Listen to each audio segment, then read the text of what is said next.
చాలాసార్లు గమనించా అమ్మా, నువ్వు గుడికి వెళ్తావు, చేతులు జోడించి దేవుడి ముందు కామ్గా నుంచుంటావు, కానీ కోరికలేం కోరవెందుకు?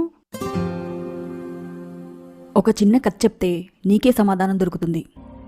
ఒక రాజ్యంలో ఓ నిరుపేదవాడు ఒకరోజు రాజుగారిని కలవడానికి వెళ్తాడు. వెళ్ళి ఏం మాట్లాడకుండా రాజుగారి ముందు చాలాసేపలా నుంచుండిపోతాడు. చివరికి ఆ రాజుగారే అతన్ని అడుగుతాడు, వచ్చేలా మౌనంగా ఉంటే ఎలా, నీకేం కావాలో అడుగు.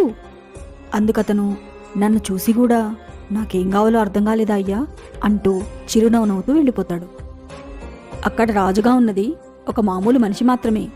ఆ పేదవాడికి ఏం కావాలో కొంతమందికి అర్థమవుతుంది, కొంతమందికి అవ్వదు. కానీ ఇక్కడ మనం వెళ్ళి నుంచుంటుంది ఈ సృష్టికర్త, ఆ పరమేశ్వరుడి ముందు. మన స్థితి చూసి మనకేం కావాలో తనకి తెలియదంటావా?